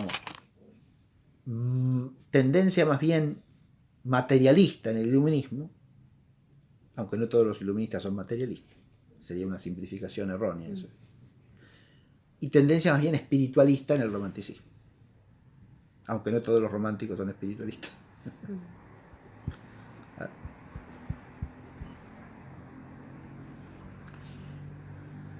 Pero esto sí lo voy a explicar bien, esto sí lo tengo que explicar de cómo, porque la dialéctica de contraposición entre iluminismo y romanticismo sigue vigente hasta el día de hoy.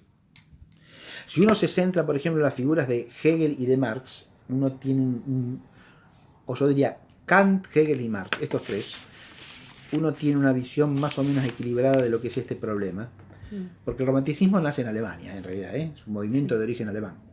Es una reacción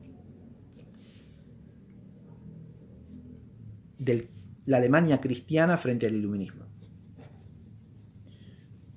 Pero que, como he dicho, acepta muchos aspectos del iluminismo. Algunos implícitamente y otros explícitamente. El romanticismo en general es tan modernista como el iluminismo, es progresista como el iluminismo. No acepta el mero fenomenismo cientificista del iluminismo, ¿sí? ¿Está claro?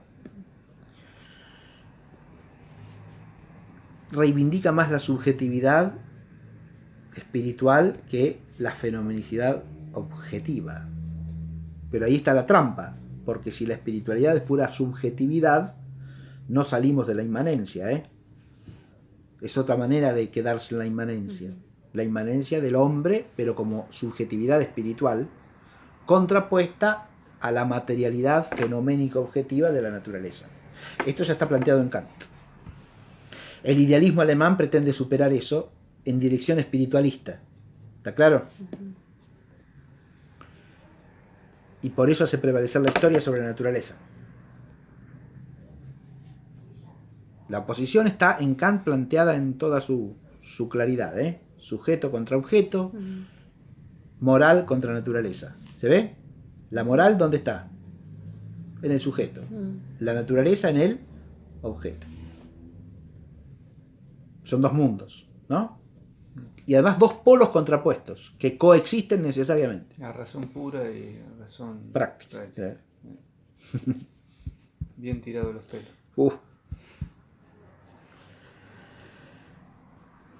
Pero fíjense, así como el objeto es constituido por el sujeto y por lo tanto la naturaleza está supeditada al hombre, ¿no? Claro. ¿Se ve? La subjetividad es la que constituye la ley moral, ¿o no? Entonces la moral también está supeditada al hombre. Claro. Entonces, todo el esquema es antropolátrico por donde se lo mire, ¿no? El hombre es Dios. Porque el hombre es en el fondo es el constitutivo de la naturaleza. La naturaleza, ¿quién la constituye? La naturaleza es el objeto como fenómeno. ¿Y quién constituye al objeto como fenómeno? La subjetividad trascendental. Humana. ¿No? Se acabó el creador de la naturaleza como realidad. La naturaleza se transforma en fenómeno y al fenómeno lo constituye el hombre. ¿No? ¿Y la moral? ¿Quién establece la ley moral? ¿Dios? No. El hombre en su subjetividad racional práctica, en su conciencia. De nuevo, la ley la pone ¿quién? El hombre, y no más ley que la que pone el hombre. ¿Se ve eso o no se ve? Sí. Bien. Se instale usted de un lado o del otro, tenemos formas de antropocentrismo, ¿o no? Pero claro, la de la subjetividad va por el costado del espiritualismo, ¿o no? Sí. Y claro, sí, porque habla de la inteligencia, de la voluntad, de la libertad, ¿no? Y la otra va hacia el materialismo. ¿Por qué? Y porque son las leyes de los fenómenos, que son pura materialidad, el átomo y el mundo del átomo, se acabó, ¿no? Bien.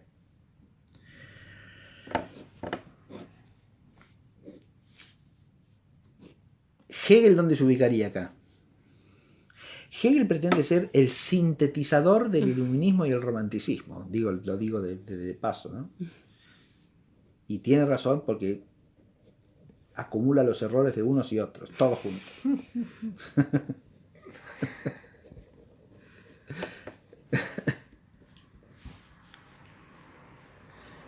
Claro. Hegel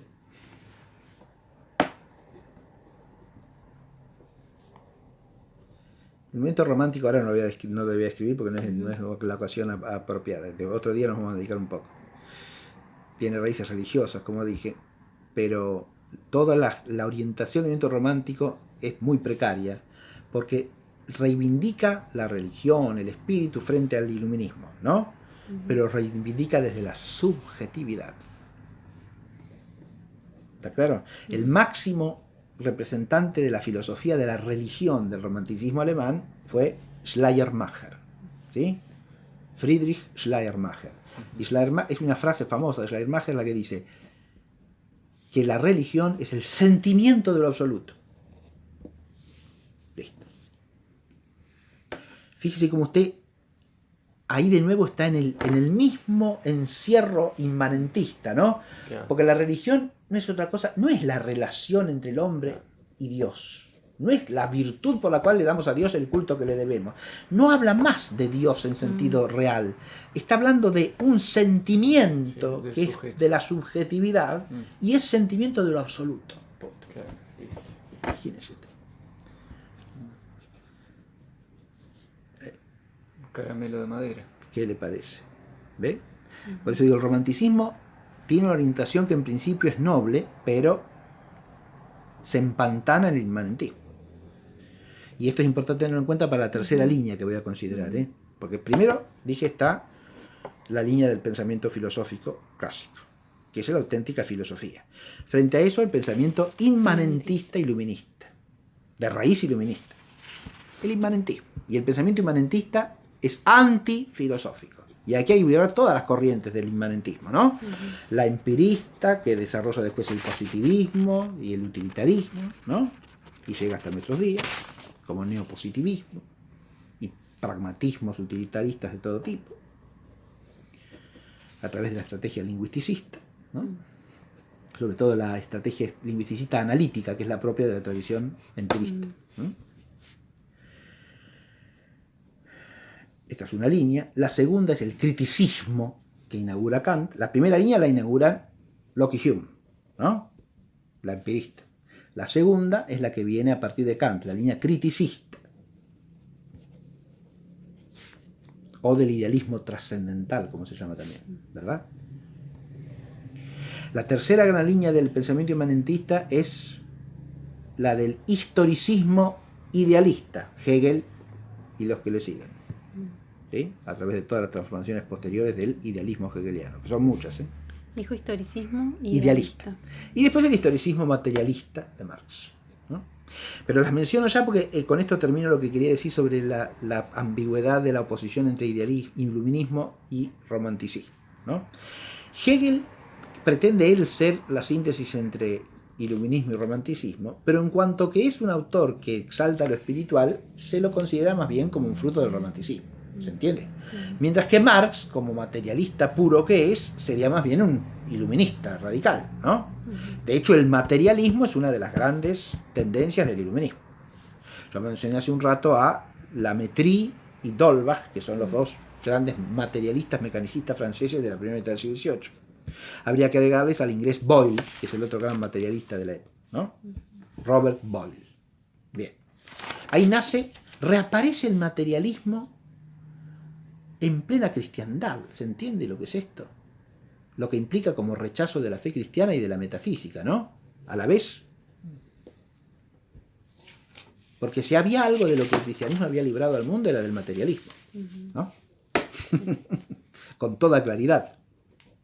Entre los antiguos griegos hubo algún materialista que constituyese la corriente central de la filosofía griega, nunca, porque los griegos no eran materialistas, ¿sí? Pero tenemos a Leucipo, a Demócrito, después a Epicuro. Hay cierta corriente materialista. Pero ya en el cultivo cristiano de la filosofía el error del materialismo queda descartado, ¿no? Y ahora estos errores de los paganos antiguos que podían caer en el error con mucha menos culpa porque no contaban con la luz de la revelación, ¿no? ¿Se entiende? Sí. Ahora ese error es reintroducido por esta gente. Entonces no se puede decir que el iluminismo no es un movimiento anticristiano. Es lo que es en su raíz más profunda. Es una negación de la fe cristiana. No es otra cosa el iluminismo, ¿eh? Todo el pensamiento iluminista brota de ahí. No brota de la consideración contemplativa de la realidad, como brota la filosofía. ¿Está claro? Aun cuando pueda caer en errores serios. Pero brota de un esfuerzo de la inteligencia por entender las causas de las cosas. El pensamiento iluminista no nace de ahí, ¿eh? El pensamiento iluminista nace de una ideología anticristiana y antimetafísica, que pretende instalar al hombre en el lugar de Dios. Así de sencillo. Y como es una nueva religión antirreligiosa, paradójicamente, ¿no? Bueno, es la religión antirreligiosa. El culto al ser supremo y todo eso. Bueno, parece, también, ¿no? Por supuesto, sí. Todas las formas de deísmo. Claro, porque religiosamente hay tres manifestaciones del iluminismo. El deísmo, el panteísmo y el ateísmo. ¿Está claro? Las tres inmanentes. Todas incompatibles con la verdad. El deísmo puede no ser inmanentista, pero el Dios del deísmo no es Dios. Porque ¿en qué consiste el deísmo? En afirmar la existencia de un ser supremo, como te dijo, que lo único que hace es poner cierto orden en el mundo. Es el ordenador del mundo físico, del mundo material. Y se acabó. Pero no puede intervenir en la historia, no es omnipotente, no puede hacer milagros. Ese es un Dios que no es Dios, ¿no? ¿Está claro? Sí. No es omnipotente. Es un Dios que introduce cierto orden, garantiza cierto orden. El gran arquitecto. Sí, sí, en el mejor de los casos, pero es el arquitecto. Fíjense que en el gran arquitecto, en el sentido iluminista, no puede construir nada sino a través de sus me hizo acordar una frase operarios, de sus constructores, de sus iluminados. Se dice en francés como constructor, maçon, de sus constructores.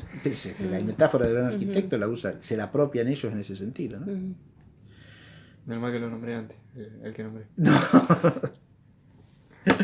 Porque hay una frase, no, Dios no puede hacer nada sin nosotros, que dijo no hace tanto. No, bueno, se da cuenta que disparate. No, ¿eso dijo en serio? No hace tanto. Sí. Dios no puede hacer nada sin nosotros, mira. O sea que para crearnos también nos necesita a nosotros. ¿Qué va a ser? No sé lo que quiso decir, no sé. Pero es una frase, fíjese, eso es lo que sostiene el deísmo del siglo iluminista, ¿no? Si Dios no puede intervenir en el tiempo de la historia sobrenaturalmente, ¿cómo actúa en el tiempo de la historia? Solamente a través de las cosas naturales. ¿Pero qué cosa natural? Esa gente en la historia. Y los seres racionales, es decir, los hombres. O sea que la historia la hacen ¿quiénes? Los hombres. Solamente los hombres. Dios no hace nada en la historia sino a través de los hombres. Ahí puede ser que está un poco la postura de Vico, Jean-Baptiste Vico. No. Vico propiamente no es así. No, porque Vico, lo que desarrolla Vico es precisamente en el sentido opuesto al iluminismo. Lo que Vico reclama es una metafísica de la historia. Vico es un personaje interesantísimo, porque Vico está en el siglo XVIII, pero no es un iluminista. Vico, las tesis centrales de Vico van en un sentido muy peculiar, muy raro. Es un pensador bastante extravagante, Vico, es un pensador curioso. El napolitano, era un abogado napolitano, un jurista, importante jurista, ¿no? El derecho sabe muchísimo, Vico. Y de ahí se puso a estudiar historia también, y de historia también sabía mucho. Pero lo que él propone en la ciencia nueva, ¿no? Es una especie de... Lo que él sostiene es que a nuestros estudios históricos les está faltando una dimensión que es lo que se llama la metafísica de la historia, ¿no? Pero esa metafísica tiene como principio la providencia divina sobre la historia. Sí, no es un iluminado. No es un iluminista Vico, para nada de nada. No, porque el pensamiento de Vico es en general claramente compatible con la fe cristiana y no va en contra del cristianismo. Es un ilustrado entonces. Ilustrado se lo puede llamar en cierta medida, sí, un ilustrado es, pero tiene una amplia erudición en muchas cosas. En otras la erudición de él se hace bastante confusa, mezcla cuestiones. La metodología que él propone para esa ciencia nueva es un bodrio total. Pobre Vico, no tiene claridad alguna. O sea, que no vale la pena tampoco. Vale la pena estudiarlo. Como nosotros, estudiarlo. No, para principiantes no es para el que empieza el estudio de filosofía Vico, porque Vico es un autor bastante. Además, muy particular en el objeto de su consideración. No desarrolla un sistema filosófico amplio Vico, ¿no? Vico hace hincapié mucho en... Sí tiene unos presupuestos sobre el conocimiento humano que son muy curiosos y que contienen errores serios, ¿no? Porque la teoría del conocimiento que está implícita como fundamento de toda la ciencia nueva es una teoría del conocimiento bastante peculiar también, ¿no? Porque sostener que no podemos conocer realmente sino aquello que podemos nosotros realizar, ¿no? O hacer. Es un principio bastante problemático. Sí. Hay que ver qué alcance le da al principio, ¿no? Perdón, yo tengo... Sí, ya dejamos.